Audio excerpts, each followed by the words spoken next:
on the estimate of money lost by government annually?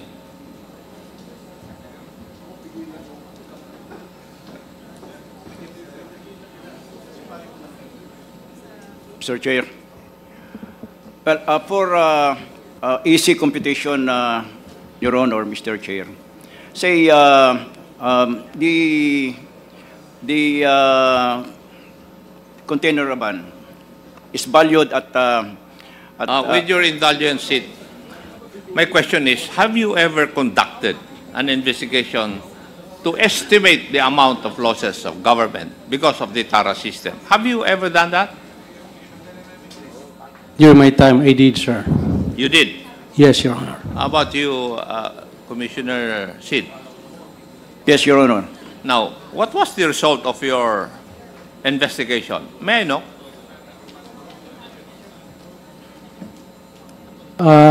During my time, Your Honor, there's around 2,500 containers coming to the country every day. If the TARA system applies at that time, it's around 30,000.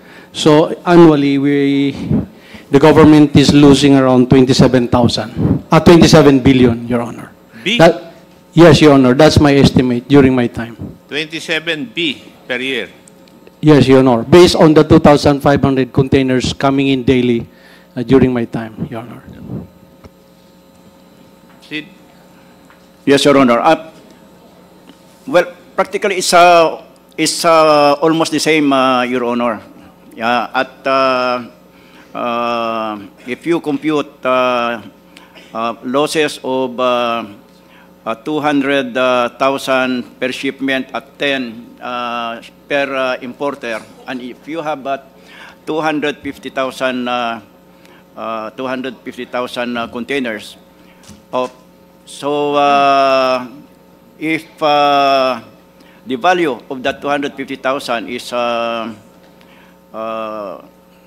So 2,500 containers a day. Yun po ang statement ni yes, Your Honor. Commissioner Faeldon, hindi 250,000. Yeah, I agree with the computation of Commissioner Faeldon, Your Honor. That would be the same amount. Yes, Your Honor. Now, may I ask the current Bureau of Customs, the representative, do you know of this? Siguro wala dahil you do not know whether there's a TARA system or not. Tama po ba, Attorney? I don't have I don't have those numbers, Your Honor. You could just imagine if the calculations of both the former commissioners would be true, 27 billion na nawawala sa atin annually. Thank you, Mr. Chair. Yun lang po ang gusto kong malaman. Thank you, Congressman Acop. The next to interpolate is Congresswoman Franz Castro. You have 10 minutes. Short lang, Mr. Chair. Ika-clarify ko lang mamaya sa EJK, may mga series of question ako dun sa ating mga resource person. So para hindi lang ako mawala doon sa opening po ni Representative Abante, dahil gusto rin natin, dahil in aid of legislation, mag-ano tayo ng amendments tungkol dito sa sinasabing command responsibility, Mr. Chair. And parang mayroong time constraint yata si Attorney Nery Colmenares. So kanina po, Mr. Chair, Chairman Abante mentioned about some police officers defense that they only followed yung mga orders. So what does the law state with regards to this? At saka yung pwede bang maka-get away yung mga police po na sa crime claiming itong command responsibility? Ano po ba yung law na nagsasabi doon sa command responsibility? So gusto ko lang malaman, baka meron tayong pwedeng i-revise doon sa sa batas. Okay, thank you, Mr. Chair. Well, I heard the statement of Congressman Abante about some officers saying that we only followed orders doon sa EJK, no? And even other illegal orders na nalalaman ngayon. Well, the law, Republic Act 9851, if you wish to go into that, says that una muna, sa illegal orders, hindi mo pwedeng depensa sa korte na inutusan lang ako ng aking superior.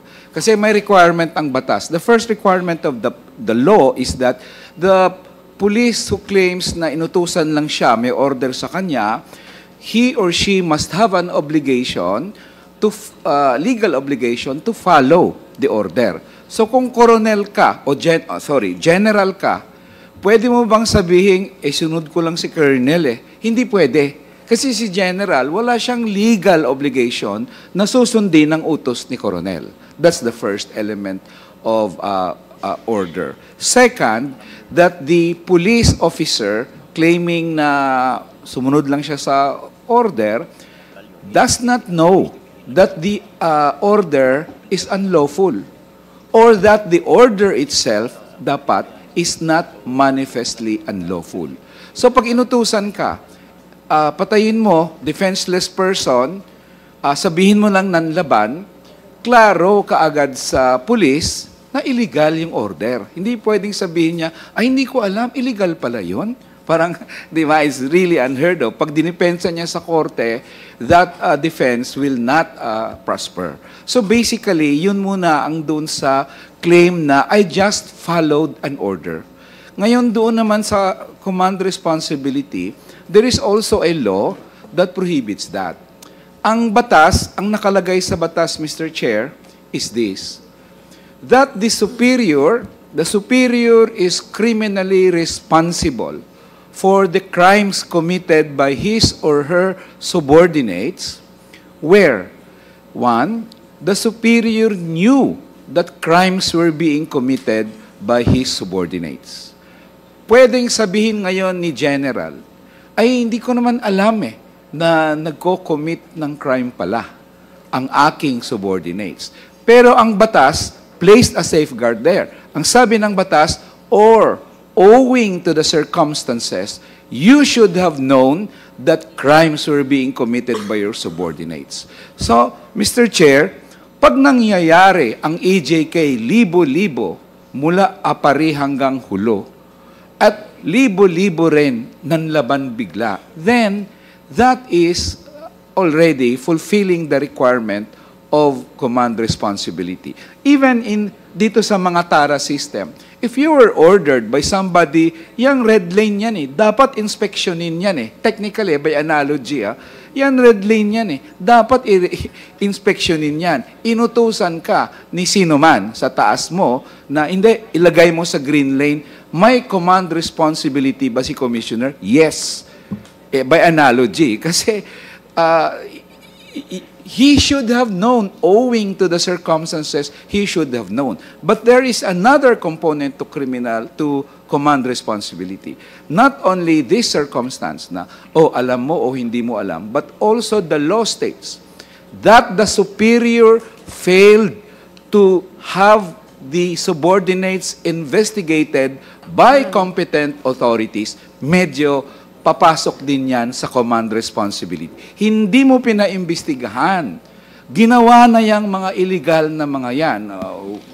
Of course, if it's RA 1951, extrajudicial killings, but by analogy nga sabi ko, even yung mga utos na, yung tanong kanina ni Chairman Abante na hindi mo alam. Parang, di ba? Pwede masangkot dyan yung superior, Madam Chair, in that sense, kasi yun ang requirements ng batas. Either you took measures, necessary measures, yun ang term ng batas, to suppress or prevent the crimes being committed by your subordinates, or that you have competent authorities investigate the crimes committed, Mr. Chair. So, Mr. Chair, so kahit na ano pong crime, no?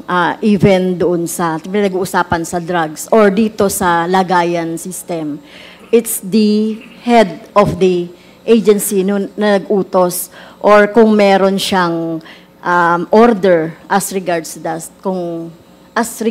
that. So, yun po ba yung sa command responsibility? Yes, well, by analogy yung sinabi ko kanina hindi ko alam ang circumstance dito sa TARA system, pero I'm very sure there are administrative requirements dun sa command responsibility. What I just discussed are the criminal responsibility. And maybe, if there is in aid of legislation, maybe the committee can also recommend legislation na i-broaden na ito to include even circumstances such as this. Kasi dapat i-plug mo yan kasi they may claim, oh, it's RA 9851, iba naman ito.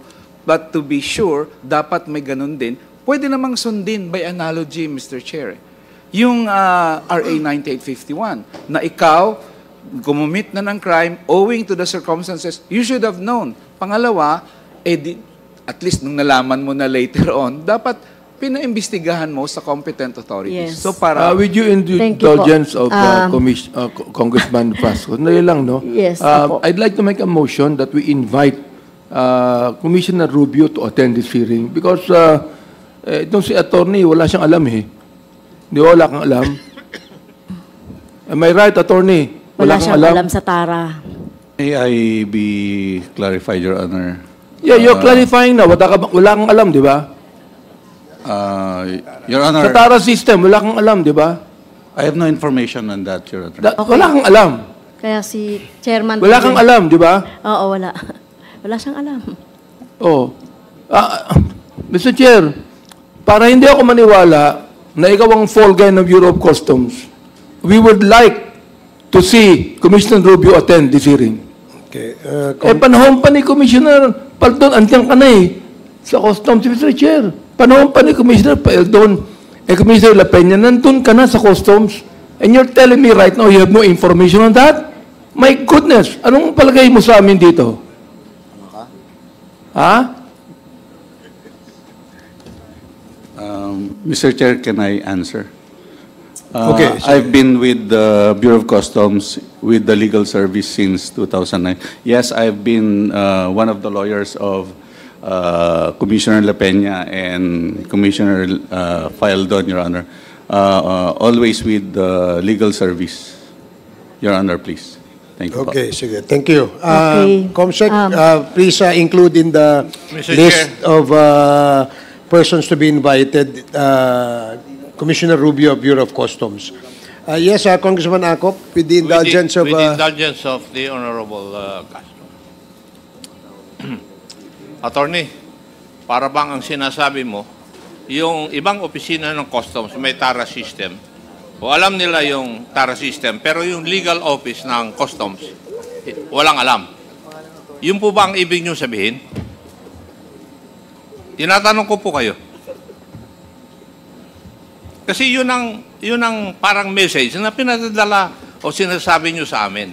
Palagi mong sinasabi, you're with the legal service of the Bureau of Customs. Para bang sinasabi mo, lahat, yung mga ibang opisina ng Bureau of Customs, alam nila, o may TARA system, yung opisina nyo lang ang wala. Would that be correct? Your Honor, from the testimonies of... What? Ang tanong ko po would that be correct, attorney?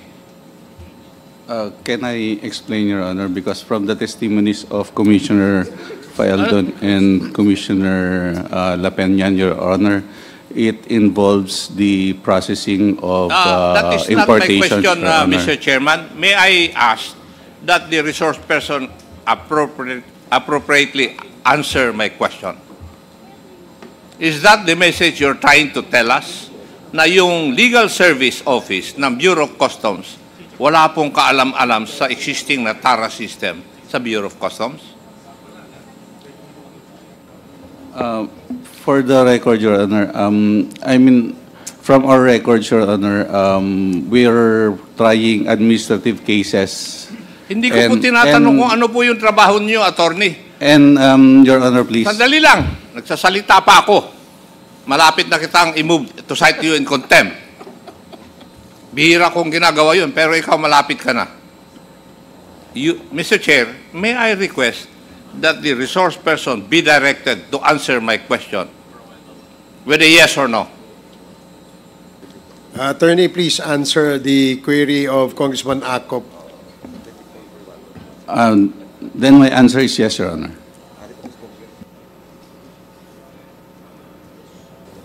It's yes na kayo po sa legal service na Bureau of Customs, wala kayong alam at walang TARA system doon sa inyo. Can I explain, Your Honor? sumagot ka na muna bago ka mag-explain. Di ba? Pag may question yes. Tinuruan ka rin siguro sa law, nasagutin mo muna ng yes, and then you explain.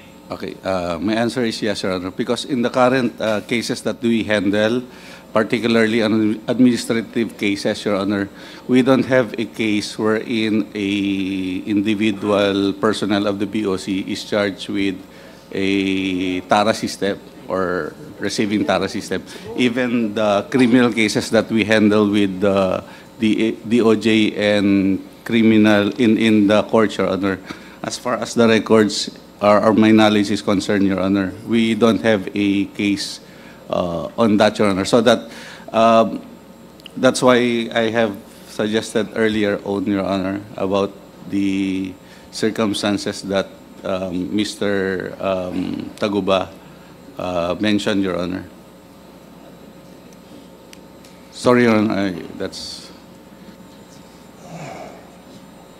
Mr. Chair, I do not want to take more of the time of the Honorable Castro. I'll stop here. Okay. Thank you, Mr. Thank you, Congressman Acop. Let me just get 30 seconds of your time, if I may. Just a follow-up question. Kasi ang legal department that Attorney Langkay heads, apparently, according to him, has no knowledge about the TARA system.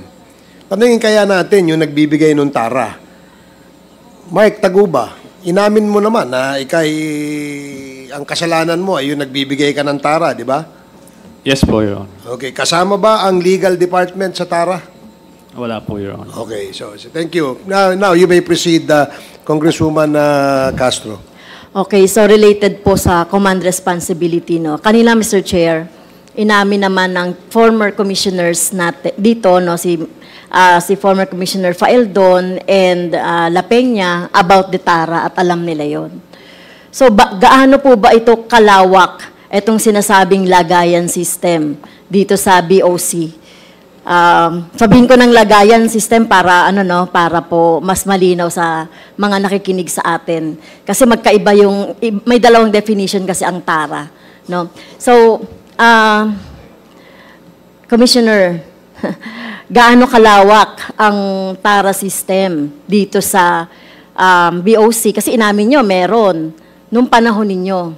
So hanggang saan ba yan? Umaabot ba yan hanggang sa inyo? Yung mga lagayan system na yan. So ganun din po yung tanong ko kay former Commissioner La Peña. Yung last question, ma'am, hindi po umabot sa akin. Pero gaano kalawak, I believe malawak po. Kasi ito yung bigla ko lang ng premise, ma'am, para makita nyo how big the TARA system is at gaano siya ka-prevalent.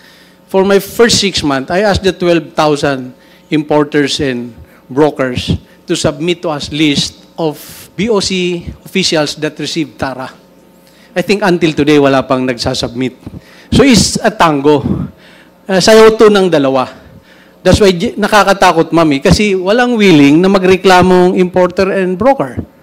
So that's why this TARA system continues to exist. Sige, putulin ko po kayo doon, Siyempre po, walang magsasabi ng gano'n dahil magkakadamayan yung nagbibigay ng TARA at tumatanggap ng lagay. So, pero kayo po as responsible, most responsible po sa BOC, na kayo yung chair, commissioner, chief commissioner, kayo yung meron dapat na initiative na dapat na mag-imbestiga. Kasi hindi nyo pwedeng sabihin na kahit na alam nyo yan, tapos yung broker, sila mismo ang tatanungin ninyo. Di ba? Dapat, dahil meron din naman kayo sigurong alam sa intelligence, dapat kayo po yung nag-iimbestiga. So, hindi nyo po pwedeng ipaubaya doon sa mga broker or doon sa mga nagbibigay ng TARA. Tama po ba ako? Kayo yung command responsibility doon Kayo may command doon sa BOC. Yes, ma'am. Tama po. Nag-imbestiga ako during my time. That's why I delisted more than 4,000 importers and brokers. But prosecuting them is another thing, ma'am, because without witnesses and evidence directly showing that nagbibigay sila, ang hirap mag-prosecute, ma'am. But in my term, the best I could have done is to delist them, yung more than 4,000. Ang hirap kasi kung walang mag-aamin na importer and broker na ito si Commissioner Faeldon, binigyan ko ng 5,000 na TARA. So yun yung panawagan ko since day one, and I still calling all the importers and brokers until today na please come forward, help the country. Isumbong nila yung kasayawan nila, katango nila sa loob ng customs. Because talagang we are losing so much money every day. Yes, mukhang kulang po, Mr. Chair, yung ginawa po ni Chairman Faeldon doon sa meron kayong 4,000 importers, meron kayong dinilist. Di ba katulad ng ginagawa ng PNP or PDEA, nagkakaroon ng, ano ba yun? Parang siniset up o nagkakaroon ng within. Sa inyo po, paano ba mag-imbestiga kung talagang merong naglalagay or tumatanggap? So, doon sa 4,000 na dinilistan nyo at doon din sa mga empleyado ng BOC, wala po kayong na-apprehend. At tingin ko kulang ang ginawa ninyo ang Commissioner, no, doon sa effort ninyo. Kasi this is graft and corruption eh. Pinanatili natin ang graft and corruption by not doing something. O kung meron man kayong ginagawang something, kulang, Mr. Chair. Si Commissioner La Peña. Thank you, Your Honor, Mr. Chair. Well, when I was the commissioner, as I've said earlier, I have talked with the importers, and that's one of the input, the feedback that was given me. And then I asked them also, can you help me address this problem? But nobody came forward. So what I did was to reshuffle yung mga tao na sa mga opisina. And then I told the collectors that if you do not hit your target, you will be replaced. At which I did just that. And then at the end of the year, I did not have, I just have about 1 year. I have a surplus collection of 18 billion pesos. So it worked. But what I'm recommending Meron po kayong, Mr. Chair, may nahuli kayo na naglalagay at saka tumatanggap ng lagay? None, Your Honor. Because kahit po nobody ba, was to... Mr. Chair, ito kulang din, Mr. Chair. No, alam nila yung existing na problem. Graft and corruption yun eh, yung lagay system eh. Alam, pero yung effort po nung ating nasa mataas na pwesto po ng BOC ay hindi yun hindi yun nagawa na masupil. So katulad pala, naalala ko na, yung ginagawa ng PDEA, PNP, kung talagang gusto nilang mahuli po talaga, diba? Katulad ng parang buy-bust operation. Sana may ginawa kayo sa loob ninyo, sa BOC, kung gusto niyo talagang ma-solve itong TARA system na ito. Kasi alam niyo naman na meron eh. Ayan, nagsasabi na nga yung broker, tsaka yung legal lang nga hindi alam, kayo alam nyo. So, dapat meron kayong extra effort po kasi kayo militar kayo eh. Dati kayo sa intelligence eh. Mas may alam kayo kung paano hulihin yung mga gumagawa ng hindi maganda sa gobyerno. Di po ba? So, kulang po yung naging effort. Tama po ba, Chairman La Peña, Mr. Chair?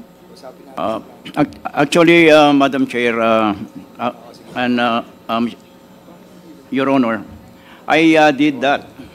And then when we were just about to implement, nag-back out yung subject na magtutulong sana sa atin. At the last moment, nag-back out eh. And then I confronted her. Sabi niya, Sir, baka yung aking negosyo makompromiso eh. So I understood her. I cannot force her to continue with the project. So that's how it is with the other importers, with the other businessmen, Your Honor. I did it. So, Mr. Chair, hindi lang ito applicable sa droga, no? Sa iba pang mga, even ngayon, di ba, sa Quinta Committee, iniimbestigahan din natin bakit tumataas ang presyo. So, mahalagang makita rin talaga natin dito yung mahalagang papel ng BOC, no, dito sa pag-apprehend sa mga, katulad ng mga nagbibigay ng TARA or tumatanggap ng TARA. Kasi talagang, kahit na sino tanungin nyo, alam naman yan eh, na may nangyayaring lagayan sa BOC. Kaya lang hindi yan mapigil at hindi yan masawata. Kasi kahit na kayo po nasa BOC, na quote-unquote, parang natotolerate natin na wala tayong ginagawang extra effort para matigil ito. Siguro pagdating ni Commissioner Rubio, tanungin din natin ano yung nangyayari ngayon. So, yun po. Mr. Chair, yan na po yung last na question. Okay, thank you, Congresswoman Franz Castro. Clarification lang, Attorney Langkay, simula nung 2009 na napasok ka sa Customs, nasa legal department ka na? Yes, sir. So you've never been a deputy port collector ng Manila Port? Hindi po. Never? Never. Are you sure? Yes, sir. Sige, okay, thank you. The next to interpolate... Deputy collector, yes, sir. As deputy collector of Port That's of my Manila. question. So you were a deputy collector... Yes, for operations, sir. Ng operations, Yes, tama? sir. Yes, sir. So, alam mo na merong tara. Alam mo siguro mayroong tara. Dahil sabi mo kanina, the reason why you don't know because you've been in the legal department. Kinonfirm naman kanina ni Taguba na hindi kasama sa listahan ng bibigyan ng tara, yung legal. Pero nasa port operations ka eh. Concurrent po ako sa legal service at the same time. So hindi mo alam yun. Paninindigan mo yun, attorney. Yes, sir. Yes, sir. Sige, salamat. We will go, babalikan natin yon mamaya. So, Mr. Chair, gusto ko lang pong sabihin in manifestation na dahil lang po sa TARA system na ito, tumataas ang bilihin ng mga commodities, ng mga important goods. Whether it be rice, lahat.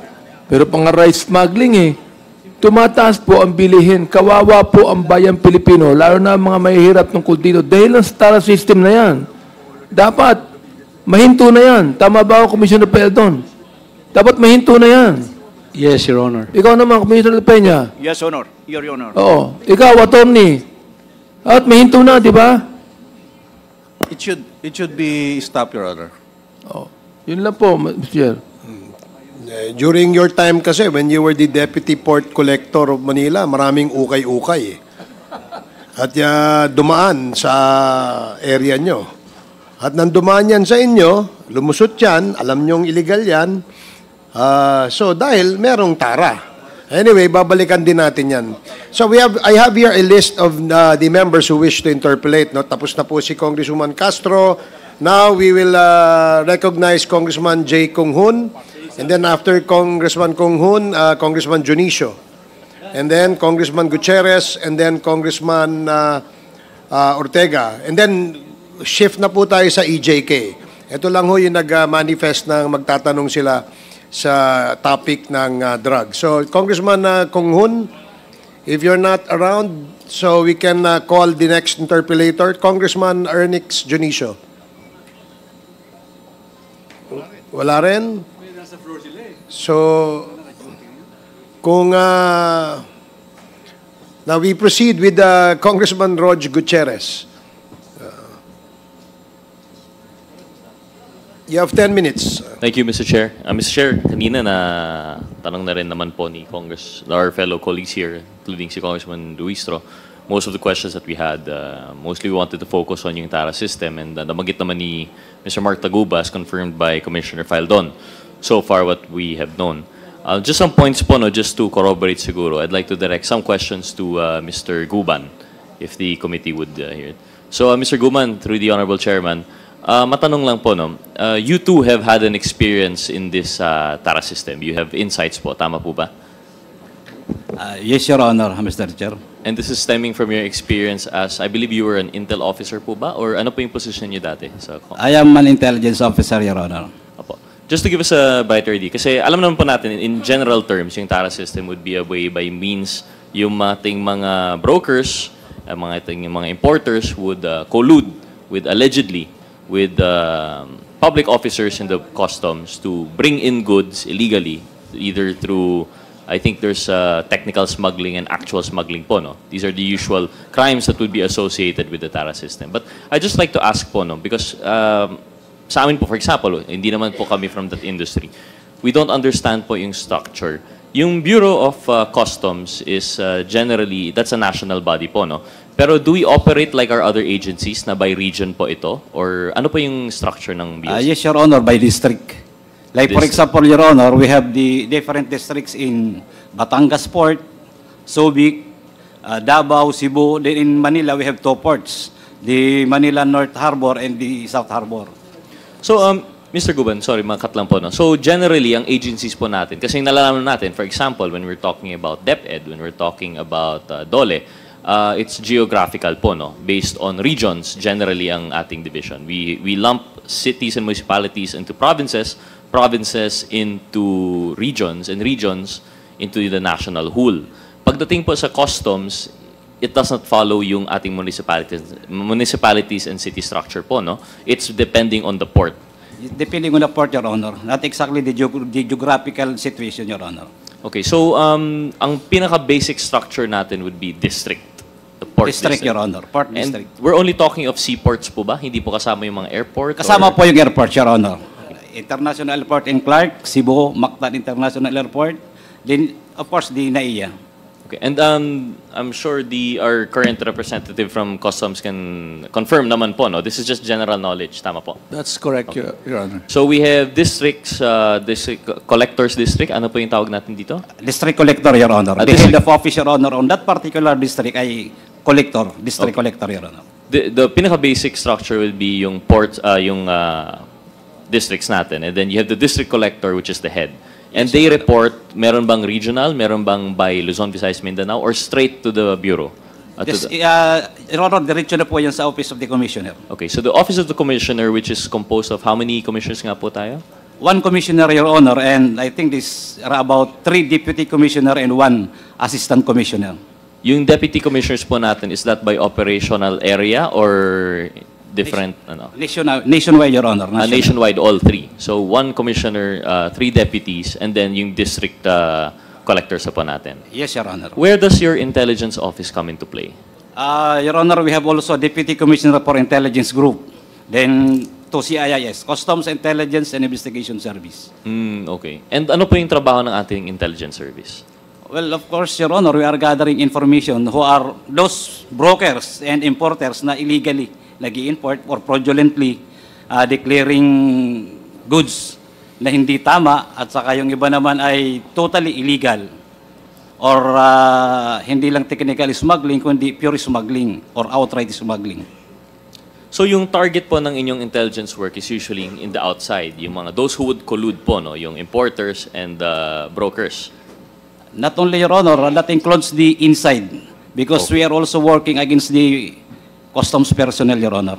So yung BOC, merong opisina sa loob under the Deputy Commissioner for Intelligence Service po, no, that works on both ends. It's to catch yung mga smugglers that are working for yung private persons and also against yung mga public officials po natin. Yes, Your Honor. And nabanggit po kanina nung ating legal officer po, no? Of course, the legal office would be more on the in the name, legal side po, no? Pero sabi niya, tama po ba, Mr. Legal Officer of the BOC, na you mentioned wala kayong administrative case that you're aware of regarding yung TARA system? Yes, Your Honor. Even in the Sandigan, wala po tayong mga cases that you're not aware of, mga cases filed against Bureau of Customs? I have a case which was, I think it's entrapment, Your Honor. It was conducted by NBI. But the case was dismissed by the Regional Trial Court and pending admin case. And these were yung cases po regarding yung smuggling po talaga? The entrapment was in relation to TARA particularly? It's a, well, I don't know if I can discuss the circumstances, but it was a kind of a entrapment of a drop-off of a sum of money. Okay, so it's in relation to graft and corruption within the BOC.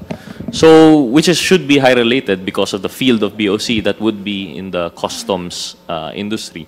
We're talking of how the graft is related to yung smuggling and technical smuggling, tama po. That would be the natural case because what other purpose would there be bribery po, no, in the BOC if not to smuggle? That's correct.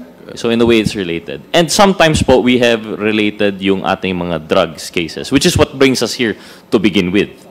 You mean to tell me, just to clarify po, no? So you are aware of yung mga drugs cases po natin? In particular, sir, itong EMT case, we have had a conviction on this case, Your Honor. So you've had a conviction in this case. And actually, part of the legal service is kayo po mismo ang nagpa-file ng mga kaso, no?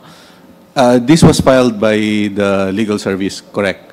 And yeah, this has been, we have obtained a conviction on this case, but still under appeal. I did 3 accused filed an appeal, and the other one filed a motion for reconsideration. It's now pending before the court, Regional Trial Court, and the Court of Appeals. So, like the legal service po, through the Honorable Chairman, like the intelligence service, I mean, ang legal service po is pointed outwards towards yung mga private persons, yung importers, yung brokers, and also inwards. You would also file cases po against your own. Tama po ba? Yes, sir. Yes, sir. So you mean to tell me po, just to confirm, in the case of Mr. Mark Taguba, in which supposedly yung sa EMT, yung with drugs are now related, and there was a mention of the TARA, you would still say na di nyo po alam na may TARA system? In the EMT case, Your Honor, it's a case of, I suppose it was a case of misdeclaration, and then it was discovered upon source outside of the Philippines, and information came in that a certain shipment contains drugs. So when they acted on that active intelligence, they were able to follow the shipment, and they were able to follow and go to the site or location and found the items, Your Honor, the 5 crates, metal crates containing this shabu, Your Honor. But of course, since you are following this case, the allegations by Mr. Taguba that there is TARA system, that's the first time you've heard of it in your tenure in the BOC. I've heard about the TARA system that was mentioned by Taguba during the Senate inquiry on the matter. I believe I can remember that it was published, it was aired live, Your Honor. Thank you. I'll come back to that na po, no? Or perhaps in the next hearing when hopefully si Commissioner will join us, because we want to take the input rin po of the BOC itself. But okay, we'll go back po siguro to Mr. Guban, please. With the indulgence of Chairman Acop. Mr. Guban, so going back to the question po, no, I just wanted to confirm kasi po with legal, yung ano yung organizational structure po nila. And like the intelligence service, they focus both on the outside and inside the BOC. And sa inyo naman po, intelligence service, and you were serving under, is this directly under the Deputy Commissioner for Intelligence? The CIS Director, Your Honor. Kami mga CIS. personnel po, Director po ang nakaka-under sa amin directly. And you operate nationwide po, or are you assigned per district? Per district also, Your Honors. So per district, saan ka na-assigned at your last post? During that time at the Port of Manila. Port of Manila, which is the biggest?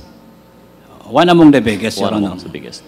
So from your, how many years nga po yun, sir, that you mentioned? Your 17 service years. Around 17 years of service in the BOC. In This BOC. was fully intelligence. Yes, Your Honor. And yung TARA system is nothing new to you. Your Honor, wala pa ako sa Customs. I was with Economic Intelligence and Investigation Bureau before I became an intelligence officer in the Customs. TARA system is already there. And it's always been the same, yung red lane, green lane, yellow lane. Before, Your Honor, wala pa yan, asikuda. I think that was during the time of Commissioner Paraino na nag-modernize, din pinalitan na lang selectivity system because of the computerization. So, I think pagka